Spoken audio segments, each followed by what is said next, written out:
এবার জেনে রাখা ভালো ডিফারেন্সিয়েশনেরও অর্ডার হয়।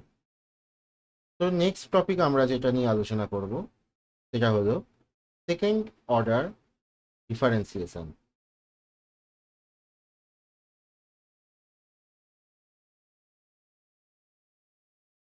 তো এখানে আমাদের জানতে হবে যে এটা কি, আর এটাকে রিপ্রেজেন্টই বা আমরা কিভাবে করতে পারি। এটাকে রিপ্রেজেন্ট আমরা এইভাবে করতে পারি ওয়াই ডবল বার, অথবা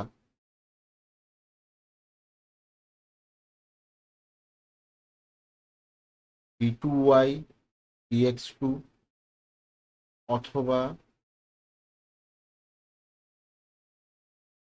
ডেল্টা টু ওয়াই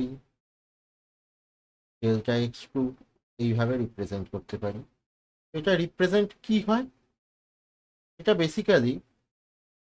বেসিক্যালি হচ্ছে ddx of dy dx.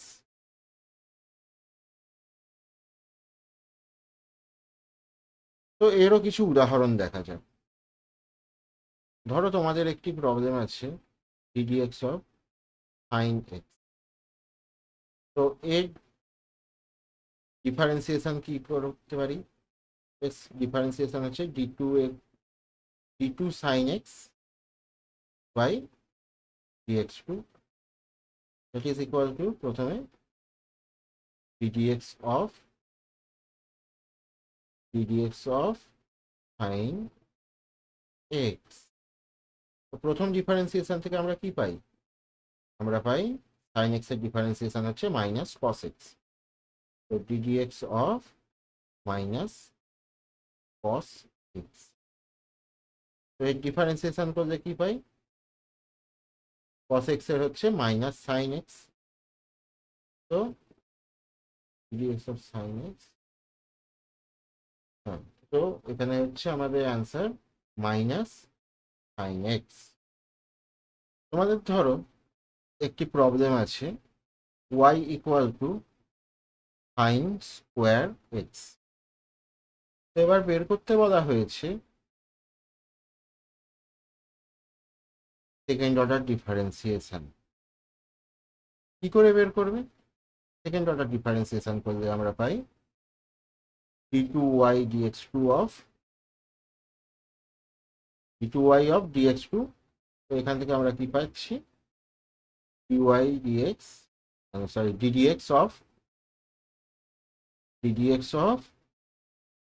Sign square x. এখানে সাইন স্কোয়ার এক্সটা আমরা এফ অফ এক্স হিসেবে লিখতে পারি। এখান থেকে আমরা পাই, ধরো সাইন এক্স কে টি ধরে নিতে পারি। তো let sine x equal to t. এখান থেকে আমরা পাচ্ছি ddx of ddt of t square into ddx of t. এখান থেকে আমরা পাই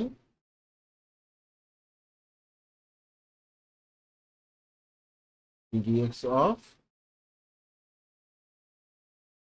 two sine x cos x. তো এর ডিফারেন্সিয়েশন করলে আমরা কি পাই? Two into cos x into ddx of sine x plus two sine x into ddx of cos x. তো এই প্রথমটা থেকে আমরা পাই টু ইন্টু সাইন এক্স এর ডিফারেন্সিয়েশন হচ্ছে কস এক্স। তো cos x into cos x, cos square x, plus ddx ddx of cos x হচ্ছে মাইনাস এক্স। তো প্লাসে মাইনাসে এটা হয়ে যাবে minus two sine square x. এখান থেকে আমরা পাচ্ছি 2 ইন্টু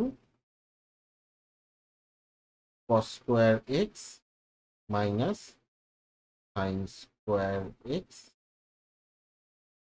আশা করি তোমাদের এই ভিডিওটি পছন্দ হয়েছে এবং এটা থেকে তোমরা কিছু শিখতে পেরেছো। এরপর আমরা ডিফারেন্সিয়েশনে আরও কিছু উদাহরণ দেখব এবং পরবর্তী ভিডিওগুলির মধ্যে ইন্টিগ্রেশন এবং লিমিট নিয়েও আলোচনা করব। Thank you.